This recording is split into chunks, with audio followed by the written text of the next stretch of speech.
नमस्कार सर। तो आज मेरा पहला सवाल आपसे ये रहेगा सर कि अखिल भारतीय गौरी वैश्य महासभा के निर्वाचन की तैयारियों किस स्तर पर पहुंच चुकी हैं और अब तक कितने नामांकन प्राप्त हुए हैं और इसके आगे की प्रक्रिया क्या होगी, इसे प्लीज़ आप बताएं। नामांकन प्रक्रिया 1 अक्टूबर से प्रारंभ हुई थी। अभी तक अध्यक्ष पद के 2 प्रत्याशियों के नामांकन प्राप्त हुए हैं, एक उपाध्यक्ष पद के लिए और एक मंत्री पद के लिए प्राप्त हुआ है। नामांकन प्रक्रिया 8 अक्टूबर तक चलेगी। इसके पश्चात 9-10 को जो है उनकी जांच होना है और जांच के पश्चात वापसी की और अंतिम प्रक्रिया चलेगी। ये जो है नामांकन प्रक्रिया चली। इस प्रकार 16 अक्टूबर को अंतिम प्रत्याशियों की सूची जारी की जाएगी। सर, इसमें ये चीज़ और है कि गौरी वैश्य महासभा का जो निर्वाचन है वो अभी तैयारियां उसकी कहाँ तक पहुंची हैं? निर्वाचन के लिए जैसा कि मैंने आपको अभी बताया, नामांकन प्रक्रिया भी चल रही है, साथ में मतदान केंद्रों का भी तैयारी पूरी कर दी गई है और मतदान केंद्रों पर जो सामग्री जाना है उसकी व्यवस्था कर ली गई है। जो अलग अलग मतदान केंद्रों में थैलों में सामग्री जाती है वो भी लगभग हमने से भी जमा ली गई है। इस प्रकार ये तैयारी पूरी कर ली गई है।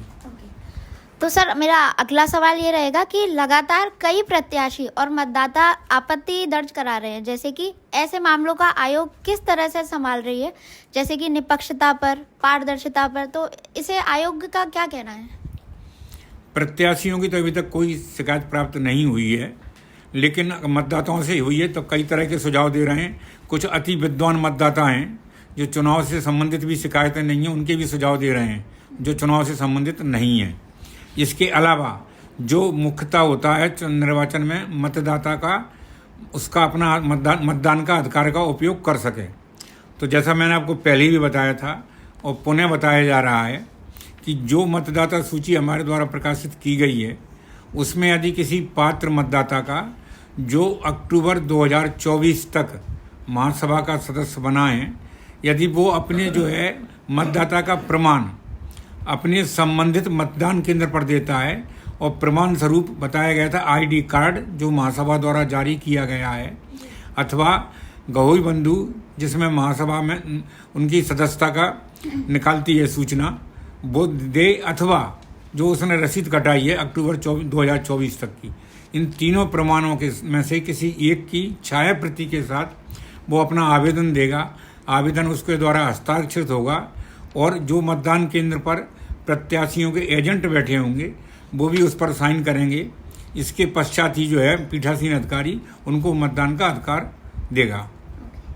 तो सर, मेरा तीसरा सवाल ये रहेगा कि मतदान की तारीख और व्यवस्था को लेकर समाज के कई लोग ने सुझाव दिए हैं। क्या आयोग इन सुझावों पर विचार कर रहा है या तारीख अब अंतिम मानी जाएगी? मतदान की तारीख तो पहले से ही 16 नवंबर 2025 है और उसी दिनांक को मतदान होगा।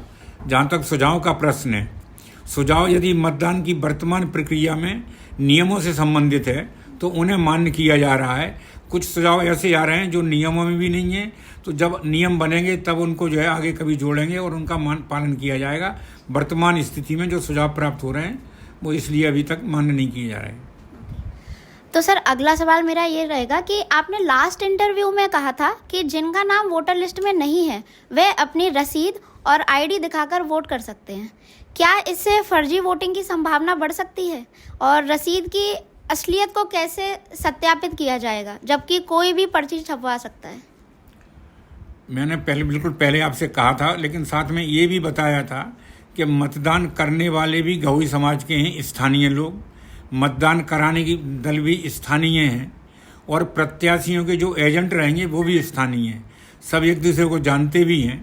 और इसके पश्चात भी जो मतदाता जिसका नाम वोटर लिस्ट में नहीं है, यदि वो ये कोई दावा पेश करता है कि नहीं 3 प्रमाणों में से एक के साथ में, तो वो अपने आवेदन से अपने हस्ताक्षर करके आवेदन देगा।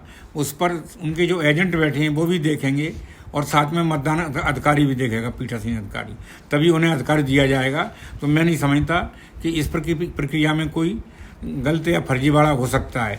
दूसरा ये कि जो महासभा की रसीदें हैं, जैसा मैंने आपको बताया कि या तो आईडी कार्ड तो वो महासभा द्वारा जारी किया गया है, फिर दूसरा जो है पत्र का गवई बंधु वो भी महासभा द्वारा जारी की गई। इसी प्रकार जो सदस्यता की रसीद है वो भी महासभा द्वारा इस जो है, जो मैं आपको प्रारूप दिखा रहा हूँ, इस प्रारूप में जारी की जाती है। इन तीनों में से कोई भी प्रमाण यदि देता है तो मान्य करना है उसको। तो सर मेरा आखिरी सवाल ये रहेगा कि क्या हम प्रत्याशियों के लिए चुनावी खर्च को कोई सीमा या पैरामीटर डिसाइड किया गया है? अगर इसका जवाब हाँ है तो मंथन एक बड़ा कार्यक्रम होने वाला है जो कि 5 अक्टूबर को कल होने जा रहा है, तो इसका रिकॉर्ड क्या है आपके पास? प्रत्याशियों के लिए आचार संहिता तो जारी की गई है, लेकिन उसमें खर्च की कोई सीमा नहीं है। लेकिन जो आपने बताया मंथन कार्यक्रम, तो मंथन कार्यक्रम की जो अभी तक हमें जानकारी मिली है उसमें ये जो है कोई भी कार्यक्रम प्रत्याशी द्वारा नहीं किया जा रहा है हमारी जानकारी में, इसलिए जो है वो आचार संहिता प्रत्याशियों पर लागू नहीं हो रही है। जी सर। मतदाता सूची के बारे में मेरे सहयोगी उपायुक्त श्री पी.डी. गुप्ता जी आपको जानकारी देंगे। पिछली बार जो आपको जैसे बताया था कि जो निर्वाचन महासभा का अगस्त 2022 में ड्यू था, और महासभा के निर्वाचन के लिए हम लोगों ने जो तैयारी की थी, तो जो हमारे महामंत्री होते हैं महासभा में, उनसे महामंत्री जी से हमने सदस्यता रजिस्टर, सदस्यता के फार्म और अभिलेख मांगा था। तो उसके आधार पर वो जो है मतदाता सूची हमको बनाना थी सदस्यता रजिस्टर के आधार पर, लेकिन उनसे हमको सदस्यता रजिस्टर और उससे संबंधित कोई अभिलेख नहीं मिला। नहीं मिलने के कारण फिर हमने जो पुराने हमारे निर्वाचन हुए थे 2019 में, उस समय की जो हमारी सदस्यता सूची थी वो ली, और उसके बाद जितने सदस्य बने उनके सबके नाम हमने कोषाध्यक्ष जी से लिए, क्योंकि उनके यहाँ रसीद कटती है। तो वो अभिलेख लेके हमने मतदाता सूची कंप्लीट की, और फिर उस मतदाता सूची को हमने प्रकाशित किया, दावे आपत्तियाँ ली, दावे आपत्तियाँ लेने के बाद उनका निराकरण किया, और फिर मतदाता सूची कंप्लीट करके अद्यतन करके निर्वाचन का कार्यक्रम बनाया, जिसको हमने प्रकाशित भी किया। फिर बीच में कुछ समय ऐसा विवाद हुआ कि न्यायालयीन और इस तरह से, और फिर रजिस्ट्रार के आदेश से एक निर्वाचन समिति बनी, तो मैं भी उस निर्वाचन समिति में सदस्य था। तो उस समय निर्वाचन समिति ने भी यही निर्णय लिया कि जो मतदाता सूची है उसी को अद्यतन करके, उसी के आधार पर उसी का प्रकाशन करके उसी से चुनाव कराए जाएं। तो मूल बात यह है कि जो सदस्यता पंजी और मतदाता सूची दोनों अलग अलग चीज़ें हैं। अब वो क्या हो रहा है कि कुछ ऐसा भ्रम फैल रहा है या फैलाया जा रहा है कि ये हमको ऐसी मतदाता सूची नहीं दी जिसमें पिता का नाम हो, पता हो, मोबाइल नंबर हो, जबकि ये मतदाता सूची में कभी नहीं होता है। पिछली बार भी जो चुनाव हुए 2019 के, उसमें भी नहीं था, न पता था न मोबाइल नंबर थे।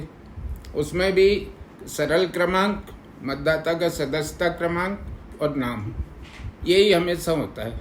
2019 के पहले के चुनाव में भी इसी प्रकार की मतदाता सूची थी। तो हमारा आग्रह यही है सभी हमारे मतदाताओं से कि कोई भ्रमित न हो। दूसरी बात, अभी हमारे चुनाव आयुक्त महोदय ने बताई आपको कि कोई मतदाता अगर भूलवश उसका नाम अगर मतदाता सूची में अंकित होने से रह गया और वो जेन्युइन वोटर है महासभा का, तो वो उसका महासभा का सदस्यता का कार्ड अगर उसको मिला है तो उसको लेके आ जाए, या रसीद है उसके पास तो उसको लेके आ जाए, और या महासभा की जो हमारी पत्रिका है गहोई बंधु, इसमें नाम उसका प्रकाशित हुआ है तो इसको लेके आ जाए। तो चूंकि मतदाता समाज का है, मतदान के अधिकारी समाज के हैं, और जो पोलिंग एजेंट है वहाँ पर वो भी समाज के हैं, तो पहचान करने में कोई कठिनाई नहीं होगी। स्थानीय मतदाता है, सब लोग जानते हैं, और वो कागज पेश कर रहे हैं तो उनका वोटिंग हो जाएगा। तो कुल मिला के उद्देश्य ये है कि अधिक से अधिक मतदाता मतदान करें और अच्छे उम्मीदवारों को चुनें। धन्यवाद।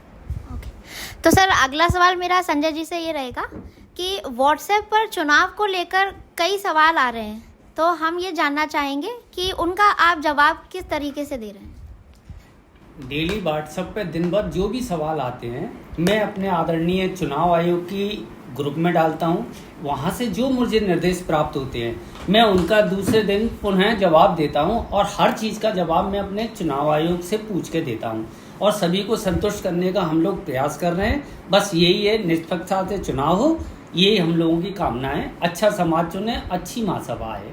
धन्यवाद।